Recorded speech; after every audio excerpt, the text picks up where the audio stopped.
Terima kasih Anda masih menyaksikan Kompas Siang. Saudara Joko Chandra, terpidana kasus hak tagih Bank Bali, kini telah mendekam di tahanan Mabes Polri di Lembaga Pemasyarakatan Salemba, Jakarta Pusat. Menjalankan eksekusi 2 tahun penjara sejak 11 tahun lalu. Ya, tapi penyidikan kasus pelariannya ke Malaysia masih berlanjut. Kabareskrim Polri berjanji menuntaskan hingga aliran uang yang membantu pelarian Joko Chandra. Terpidana kasus pengalihan hak tagih Bank Bali, Joko Chandra, telah menempati Lembaga Pemasyarakatan Salemba Cabang Bareskrim Polri. Di sel nomor 1, Joko Chandra menempati sel tahanan sendirian. Di penjara yang sama, tersangka kasus surat perjalanan Joko Chandra Brigjen Prasetyo Utomo berada di sel nomor 26. Sebelumnya, Bareskrim Polri telah menyerahkan Joko Chandra ke Kejaksaan Agung setelah Joko dibawa dari Malaysia. Kisah Joko Chandra masih bersambung. Karena Bareskrim Polri Komjen Listio Sigit Prabowo berjanji Polri tengah mendalami dugaan aliran dana dari Joko Chandra ke pihak-pihak yang membantu pelariannya. Pemeriksaan terkait dengan kasus yang terkait dengan surat jalan, rekomendasi, dan juga kemungkinan yang pernah saya sampaikan lidik terkait dengan adanya aliran dana. Sementara itu, di Kejaksaan Agung, jaksa yang diduga terlibat dalam mengatur peninjauan kembali kasus Joko Chandra dicopot dari jabatannya. Tak cuma dicopot dari jabatannya, Jaksa Pinangki Sirna Malasari kini masih diperiksa pengawas Kejaksaan Agung. Dengan desakan dari Menko Polhukam Mahfud MD supaya memprosesnya secara pidana. Orang di sana itu sudah mulai bertindak dengan mencopot si Pinangki, dan itu harus segera diselidiki proses pidananya karena itu telanjang sekali. Ada permainan hukum pidana di sini. Berlaku hal yang sama sekarang terhadap Kejaksaan Agung dan Kepolisian untuk bersungguh-sungguh menindak pejabat-pejabatnya, atau kalau mau disebut oknum bolehlah disebut oknum-oknum yang terlibat dalam kasus ini. Karena pasti ini melibatkan banyak orang gitu. Sementara pengacara Joko, Anita Kolopaking, setelah menjadi tersangka pemalsuan surat jalan, masih diperiksa untuk urusan lobi kepada jaksa. Keluarga Joko Chandra meminta Oto Hasibuan sebagai kuasa hukum bagi Joko di kasus korupsi hak tagih Bank Bali yang telah membelitnya sejak 2009. Namun Oto belum menentukan sikap karena harus menanyakan beberapa hal kepada Joko Chandra, termasuk apakah masih ada pengacara lain yang mewakili Joko Chandra. Pertama, saya harus menanyakan dulu kepada beliau apakah ada pengacara lain yang masih terikat dengan dia atau tidak. Itu ke kode etik kita. Nah, keluarganya mengatakan sih tidak karena ada rekan saya, Anita dulu kuasanya, tapi katanya untuk yang lain. Sedangkan ini kan kasus yang baru.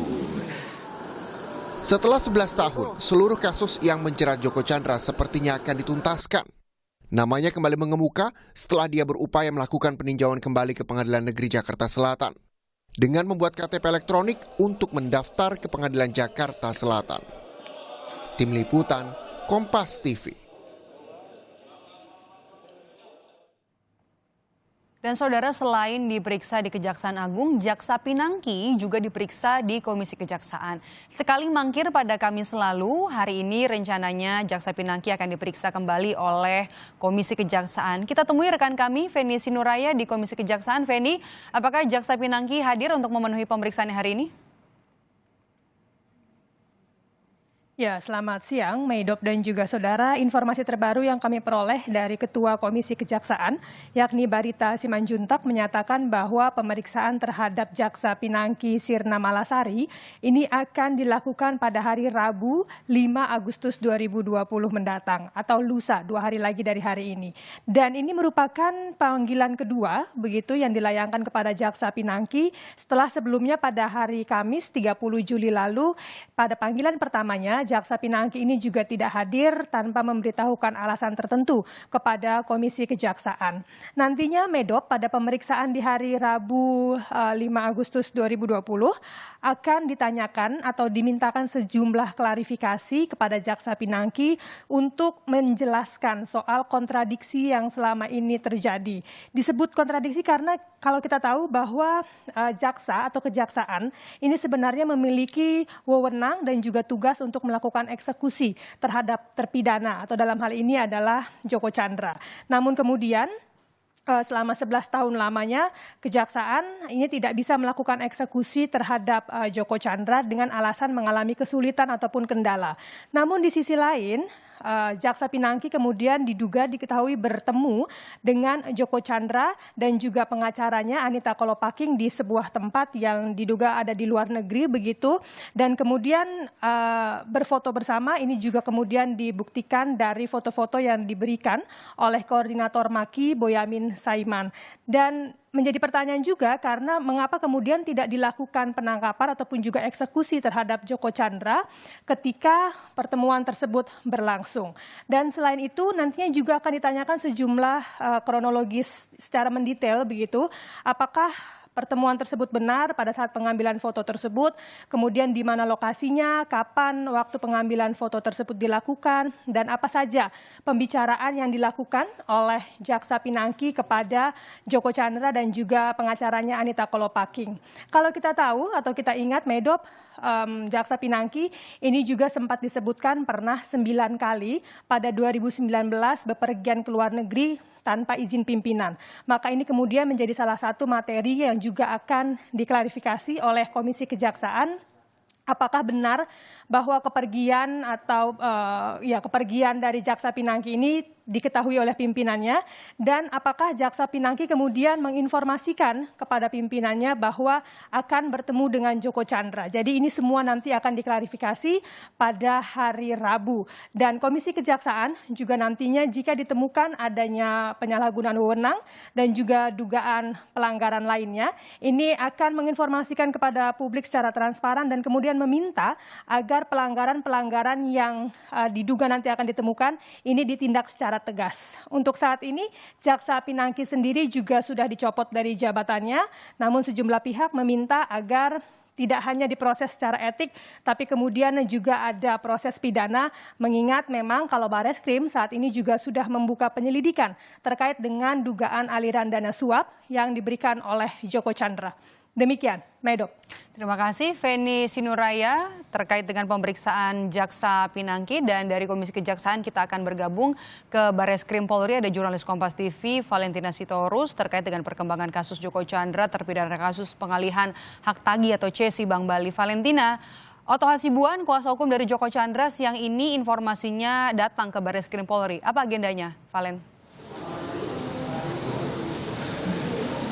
Ya, Medop, selamat siang. Saudara juga selamat siang. Jadi memang hari ini tadi sekitar 11.35 tadi memang kuasa hukum Joko Chandra, Oto Hasibuan, sudah mendatangi Komplek Bareskrim Polri, yang mana memang tadi disampaikan bahwa Oto Hasibuan ingin langsung bertemu dengan kliennya, dalam hal ini adalah Joko Sugiarto Chandra, untuk menanyakan apa saja langkah-langkah selanjutnya yang akan ditempuh, karena pada sebelumnya tadi juga Joko Chandra sudah mendapatkan surat terkait penyerahan atau berita acara penyerahan penangkapan Joko Chandra dari Bareskrim Polri ke Kejaksaan Agung Jakarta Selatan, yang mana memang menyampaikan bahwa Joko ini ditangkap berdasarkan surat putusan PK yang diajukan JPU pada tahun 2009. Dan ini, atas putusan ini, sebelumnya Oto Hasibuan juga menilai bahwa penangkapan atas kliennya ini ada beberapa kejanggalan. Salah satunya adalah mengenai bahwa lewat PK yang sudah diputuskan pada tahun 2009 itu hanya menyampaikan bahwa Joko Chandra hanya dikenakan hukuman 2 tahun penjara dan membayar denda sebesar 15 juta dan mengembalikan uang negara sebesar 546 miliar rupiah. Dan dalam hal ini tidak ada amar putusan untuk memerintahkan tim atau penyidik menangkap dan menjebloskan begitu ke dalam penjara atas kasus ini, sehingga Oto Hasibuan ini ingin kemudian selanjutnya berkoordinasi atau diskusi dengan Joko Chandra untuk langkah apa yang akan ditempuh, mengingat tadi juga kalau misalnya disampaikan lewat inisiatif Joko Chandra begitu, ia akan menyarankan bahwa memang harus ada surat yang diberikan oleh sang pengacara terhadap tim Kejaksaan Agung Jakarta Selatan, yang ini juga kemudian ia dasari bahwa ini termasuk dalam hal penerangan terkait kasus hukum yang berlaku atas Joko Chandra. Dan menurut dia, menurut Oto Hasibuan ini, bahwa dengan tidak adanya perintah untuk penangkapan Joko Chandra ini menyimpang dari aturan KUHP begitu pada pasal 197 yang menyatakan bahwa seorang terpidana akan resmi ditahan apabila memang ada surat putusan penangkapan. Dan dari berita acara yang memang telah ia baca dan telah ia terima sebelumnya, tidak ada surat putusan itu, sehingga memang ini harus diperoleh penahanan Joko Chandra ini berdasarkan amar putusan apa dan putusan yang mana. Dan untuk informasi selengkapnya saya memiliki statement dari pengacara Joko Sugiarto Tjandra Otto Hasibuan yang memang tadi sudah kami rekam sebelumnya untuk Anda. Jadi kami sekarang ini mau ketemu dengan Pak Joko, karena kemarin kan saya baru bertemu pertama kali, ya tentu mempelajari semua informasi-informasi yang ada. Nah, setelah itu saya melihat kami sudah mendapatkan berita acara penyerahan terhadap kejaksaan, ya ternyata itu dilakukan oleh Kejaksaan Negeri Jakarta Selatan, ya. Jadi di sana disebutkan bahwa Pak Joko ini masuk dalam tahanan itu dalam rangka melaksanakan putusan PK yang tahun 2009, ya itu berita acara yang di sana. Sehingga pertanyaan kami adalah dasar apa sebenarnya Kejaksaan Negeri Jakarta Selatan melakukan penahanan terhadap klien kami Joko. Saya katakan demikian adalah karena putusan PK tahun 2009 tersebut seharusnya sudahlah batal demi hukum. Yang ngomong ini bukan saya, yang ngomong ini adalah undang-undang.